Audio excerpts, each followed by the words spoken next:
We have another interesting KO on the market, but is it any good? Let's find out.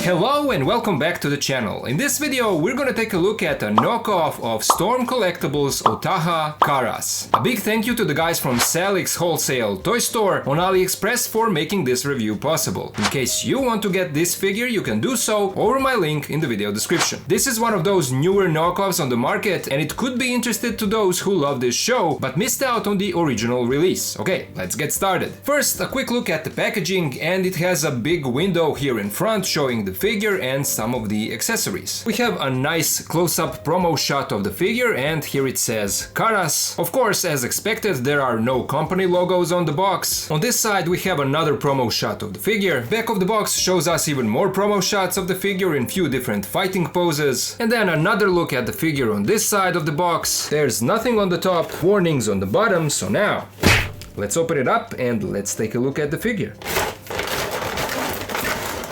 Here is Karas out of the box, and he looks really good. The joints are perfect, there's no looseness, the plastic feels good, and as far as I can tell from my first look at this guy, the sculpt is really clean and practically without any issues. Now, I do want to mention that the company that is behind this KO is Arkham Factory, also known as just Max. This is the same company that recently made that KO of Revoltech Catwoman, and before that Harley Quinn, 2.0 Deadpool, Flash, and so forth. So these guys are not new on the market, and I said it before, in my opinion, they are the next best thing right after City Toys and AC Factory, at least on this KO market. Okay, Karas is around 20 centimeters tall, he is a big guy, so he's definitely not in that 1/12 scale. These Storm figures are larger, and it is also worth mentioning, I don't have the original to compare, but I saw photos of it, and I think that this piece around the head and also these shoulder pieces should be a bit lighter, almost goldish, like the belt here. The eyes should also be a bit brighter, stronger blue. Those are some of the main differences that I've noticed, but differences are to be expected because, after all, this is a knockoff. Taking a closer look at the details, here is how the head looks. He has his bird-looking helmet with a beak in the middle, and then the eyes on the top, and then also the wings on both sides. The translucent plastic of the eyes has a nice texture. Here is how the back of the head looks. Then we have few layers around the neck. First the feathers and then these pieces here, and all of this is made out of a softer plastic. Same goes for the shoulder armor with that bird motif again, and these shoulder pieces are connected to the butterfly cover, as you can see here inside. Arms look good with this star symbol on the armor. Gauntlets also look nice with these lines on the straps painted silver, and then here in the back we have these spikes, and these are actually overlay pieces that are removable. Gloved hands also look good with these sharply sculpted fingers. Upper chest piece is also a softer overlay. We have this bright diamond on the chest, and then the scar that is painted on. Here is how the belt looks with all the sculpted lines here in front and then here in the back. And then his legs with more armor pieces and this silver design on both sides. And then the knee pads and shin armor with these straps painted darker brown with silver buckles. And then finally his feet with these bird-like back claws. So all in all, it's a really good looking copy without any major issues. But let's now take a look at his articulation. The head is kind of restricted because of all of these layers around the neck, but it still does give you a decent range of movement. He can look left and right, tilt the head only slightly, almost no tilt at all. This is how far he can look down and then up. He has a nice butterfly joints, but this is how far the arms go across the chest. And then here is how far they go across the back. Arms rotate 360. Here's how far they move out, and with these being soft, they do move out of the way. We have a bicep swivel, elbows that bend this much. We have a swivel in the wrists and a hinge in all directions. Then we have two cuts in the torso, up here and down here, and together they give you a nice range of movement, side to side swivel, and a nice side to side tilt. Here's how far he bends forward and back. Here's how far the legs can move out, although these pieces do hit crotch clutch piece, but they are also made out of our rubbery plastic, so they go out of the way. And then here is how far the legs move forwards and back. We have a tie swivel, double jointed knees, a swivel in the ankles, feet move forward, back. There is a toe joint, but both of them are kind of stuck on my figure. And then we have a nice ankle pivot. Let's now take a look at his accessories. First, he comes with few alternate pairs of hands. We have a pair of fisted hands that are already on the figure. Then we get a pair of open hands, a pair of dynamic open hands, a pair of relaxed hands, another pair of dynamic half open hands, one pair of gripping hands, and another pair of gripping hands with a tighter grip. He also comes with a pair of alternate gauntlets, and these have larger activated spikes on them. And then he comes with his weapon, his sword, plus a sheath, because this sword can be pulled out like this. But, and I'm someone who didn't watch the show, but from what I can tell here, this is the same sheath, only shrunk down. Is it something that like